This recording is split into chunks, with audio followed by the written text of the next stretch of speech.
Assalamualaikum warahmatullahi wabarakatuh. Selamat datang dalam pembelajaran sejarah wajib kelas 10 bersama saya Salsabila.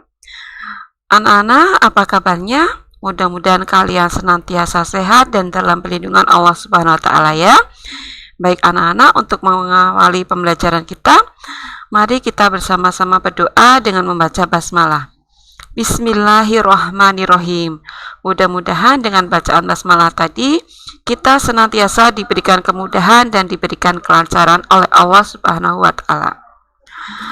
Adapun pembelajaran sejarah kita pada pertemuan kali ini, kita akan belajar tentang mengenal manusia purba. Tujuan pembelajaran kita pada pertemuan kali ini adalah yang pertama, setelah selesai pembelajaran diharapkan kalian dapat menunjukkan nilai-nilai syukur pada ciptaan Tuhan Yang Maha Esa. Kemudian yang kedua, berlaku jujur dan bertanggung jawab dalam mengerjakan tugas-tugas dalam pembelajaran sejarah. Tujuan yang ketiga, dapat menganalisis Sangiran sebagai pusat perkembangan manusia purba. Tujuan yang keempat, dapat menganalisis penemuan fosil di Sangiran dan Trinil.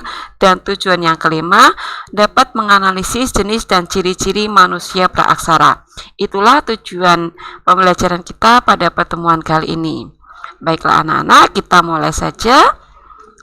Sangiran, tentunya kalian pernah mengenal atau mempelajari atau mendengar ya kata-kata Sangiran ini. Sangiran ini berada di perbatasan Kabupaten Sragen dan Kabupaten Karanganyar. Kemudian Sangiran merupakan kompleks situs manusia purba terlengkap di Asia. Jadi kita cukup bangga ya karena Sangiran ini cukup terkenal di Asia. Kenapa Sangiran cukup terkenal? Karena di Sangiran ini merupakan penemuan fosil Homo erectus. Nah, ini Sangiran ini ditemukan oleh Semuling pada tahun 1864.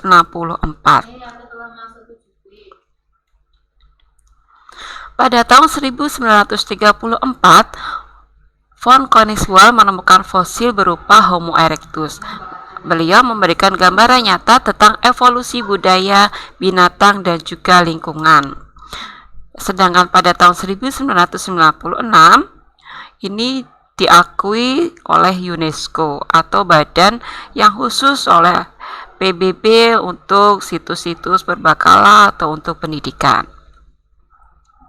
Kemudian yang kedua adalah Trinil. Trinil ini situs yang berada di Ngawi, Jawa Timur. Pada tahun 1893, Eugene Du Bois menemukan fosil Pithecanthropus erectus dan beberapa buah tulang paha berupa utuh maupun yang hanya fragmen saja. Inilah peta untuk Sangiran, kemudian Trinil, dan Ngandong dan Mojokerto. Kalian nanti bisa buka sendiri ya di peta maupun di atlas yang kalian miliki.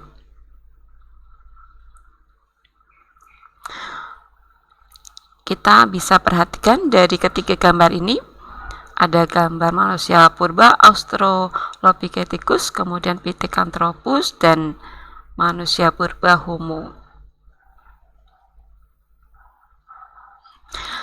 Jenis-jenis manusia purba di Indonesia dari yang Meganthropus ini kurang lebih 3.075 juta sampai 1,5 juta tahun yang lalu. Kemudian untuk Pithecanthropus 2 juta hingga 200.000 tahun yang lalu, dan Homo 300.000 hingga 200.000 tahun yang lalu. Yang pertama kita belajar tentang Meganthropus. Fosil Meganthropus ini pertama kali ditemukan oleh von Koenigswald pada tahun 1936 hingga 1941 di Sangiran.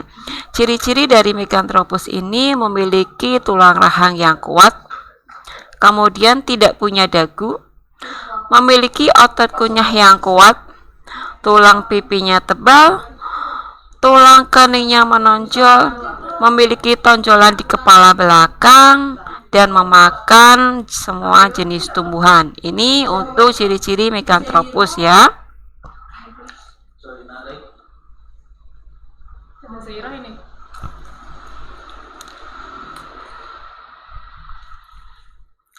Kemudian Meganthropus paleojavanicus. Meganthropus berasal dari kata mega yang berarti besar, sedangkan anthropus berarti manusia. Sedangkan paleojavanicus, paleo artinya tua dan javanicus artinya Jawa. Berarti Meganthropus itu berarti manusia purba yang berasal dari Jawa ya. Kemudian Meganthropus ini ditemukan oleh von Koningswald yang diperkirakan hidup antara 2-1 juta tahun yang lalu. Meganthropus paleojavanicus ini masuk dalam jenis Homo habilis yang mempunyai makhluk yang menyerupai manusia dan primata. Homo habilis ini hidup antara 3.375.000 sampai 1.500.000 tahun yang lalu. Itulah untuk Meganthropus paleojavanicus. Kemudian yang kedua, jenis-jenis manusia purba Pithecanthropus. Kita akan belajar Pithecanthropus mojokertoensis dan Pithecanthropus erectus.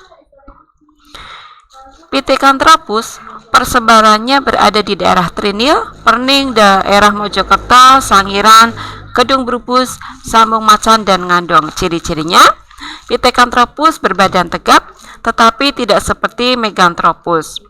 Tinggi badannya antara 165 sampai 180 cm seperti manusia pada umumnya ya. Kemudian tulang rahang dan geraham kuat serta bagian keningnya menonjol. Wajah tidak mempunyai dagu, volume otaknya belum sempurna yaitu 750 sampai 1300 cc. Tulang atap tengkoraknya tebal dan berbentuk lonjong. Alat pengunyah dan otot tengkoraknya mengecil. Hidup diperkirakan 1-25 juta tahun yang lalu. Itulah ciri-ciri dari Pithecanthropus. Ini ada jenis Pithecanthropus mojokertoensis ditemukan oleh von Koningswald pada tahun 1936. Pithecanthropus erectus disebut juga Pithecanthropus robustus yang artinya kera berahang besar. Ciri-cirinya badannya tegap, kemudian tingginya 165 sampai 180 cm. Hidungnya cukup lebar, kemudian tulang rahang dan gerahamnya kuat. Tidak memiliki dagu dan tulang pipi kuat.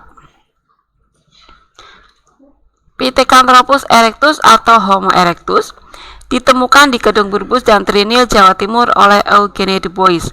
Homo erectus ini diyakini berasal dari Afrika. Ciri-cirinya volume otaknya 300 cc. Kemudian tulang keningnya menonjol, tulang dahi lurus ke belakang, tulang kaki cukup besar, gerahamnya besar, dan berat badan sekitar 100 kg dengan tinggi 165 sampai 170 cm. Jenis yang berikutnya adalah Homo sapiens. Ciri-cirinya berbadan tegap, berbadan pendek, kemudian leher yang memanjang dengan lengan yang panjang. Volume otaknya sekitar 1350 cc. Tinggi tubuhnya 130 hingga 210 cm. Otaknya lebih berkembang daripada Meganthropus dan Pithecanthropus. Otot kunyah, gigi dan rahang sudah menyusut.